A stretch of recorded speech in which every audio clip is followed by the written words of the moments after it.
Benedict മാർപ്പാപ്പയെക്കുറിച്ചുള്ള ഓർമ്മകൾ ഷെക്കേന ന്യൂസിനോട് പങ്കുവച്ച് അദ്ദേഹത്തിന്റെ ശിഷ്യയായ മലയാളി കന്യാസ്ത്രീ ഡോക്ടർ സിസ്റ്റർ പ്രസന്ന റോമിൽ ഡോക്ടറേറ്റ് ചെയ്യുന്ന കാലയളവിലാണ് മാർപ്പാപ്പയുമായി നേരിൽ കാണുന്നതും സംസാരിക്കുന്നതെന്നും തനിക്ക് മറക്കാനാവാത്ത ഒരു അനുഭവമായിരുന്നു മാർപ്പാപ്പയുമായുള്ള കൂടിക്കാഴ്ചയെന്നും CMC സന്യാസിനി സഭയുടെ ചങ്ങനാശ്ശേരി പ്രൊവിൻസിന്റെ ഇപ്പോഴത്തെ പ്രൊവിൻഷ്യലായ സിസ്റ്റർ പ്രസന്ന പങ്കുവച്ചു.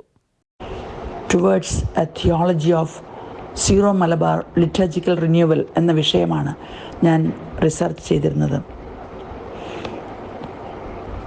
8 അധ്യായങ്ങളുള്ള ആ വലിയ തീസിസ് ആരെക്കൊണ്ടാണ് ഒന്ന് വായിപ്പിക്കുക എന്ന് പ്രാർത്ഥനാപൂർവ്വം ചിന്തിച്ചപ്പോൾ എൻ്റെ മനസ്സിൽ ആദ്യമായി പതിഞ്ഞത്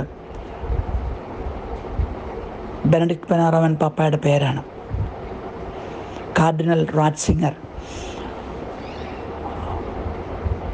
പ്രശസ്തനായ ദൈവശാസ്ത്രജ്ഞൻ, അതിലുപരി സീറോ മലബാർ സഭയെ ഇത്ര അടുത്തറിയുന്ന മറ്റൊരാൾ വത്തിക്കാനിലില്ല എന്നെനിക്ക് ഉറപ്പുണ്ടായിരുന്നു. ഞാൻ പ്രാർത്ഥിച്ചുറച്ചു.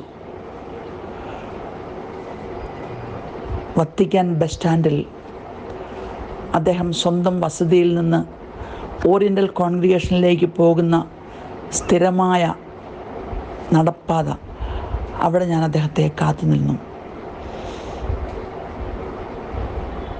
ഇപ്പോഴും ഞാൻ ഓർക്കുന്നു, മോശയെപ്പോലെ ധവളമായ മഞ്ഞുപോലെ വെളുത്ത മുടി, പുരികം, തിളങ്ങുന്ന ജ്വലിക്കുന്ന നിഷ്കളങ്കമായ കണ്ണുകൾ, ശാന്തഗംഭീരനായ അദ്ദേഹം, ആഢ്യത്വമുള്ള ഭാവം. അദ്ദേഹം അടുത്തു വന്ന് എന്നോട് ചോദിച്ചു, "കൊമേസ്തായ്, നിനക്ക് എങ്ങനെയുണ്ട്? How are you?" ഞാൻ എൻ്റെ ആവശ്യം പറഞ്ഞു. അദ്ദേഹം സാഗൂതം എൻ്റെ ആ വലിയ തീസിസ്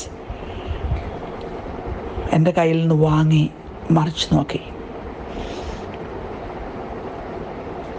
അദ്ദേഹം എന്നോട് പറഞ്ഞു, "ഞാനിത് താല്പര്യത്തോടെ വായിക്കാം. നീ ഒരാഴ്ച എനിക്ക് തരൂ."